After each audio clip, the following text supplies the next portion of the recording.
Curiosity is very important, as is tenacity and the drive to want to get to the bottom of something. I started out doing court-appointed cases for indigent criminal defendants in Washington, D.C. back in 1999. Back at that time, they didn't make a lot of money. It was $10 an hour. You had to hustle cases in the courtroom cafeteria from the defense lawyers, and you'd get cases and you'd work on the cases, and at the end you would submit a bill and you'd make, $50 or $60 per case. When I was in school, I didn't know what I wanted to do, so I got a degree in anthropology. I liked writing a lot. I wanted to write the next great American novel.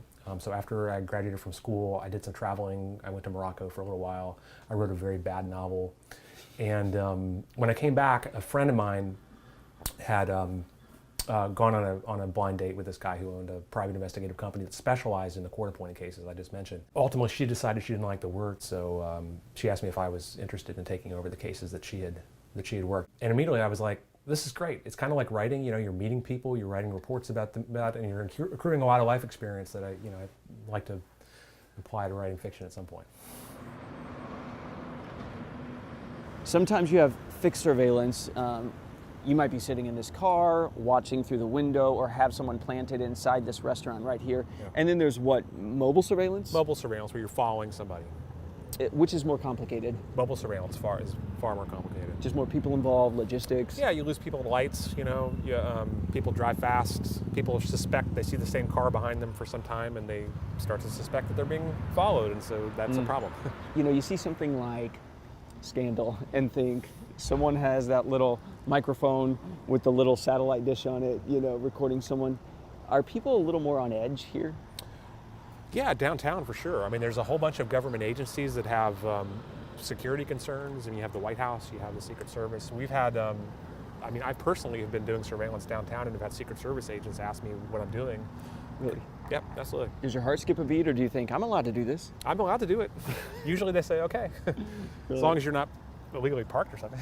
I know you don't do a lot of undercover work on the street, but I'm wondering, if a private investigator were out here and wanted to watch, let's say, a business conversation going on inside this building, what would they be looking for? How would they plot it all out?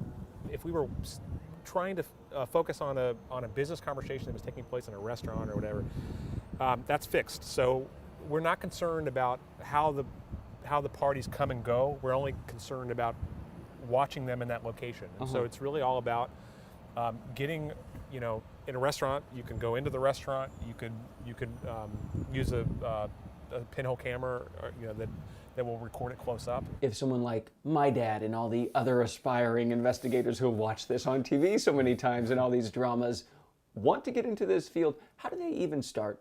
One path would be to work in a government agency for some time as an investigator or as a law enforcement officer, and to do that for a few years and then to make the switch to the private sector.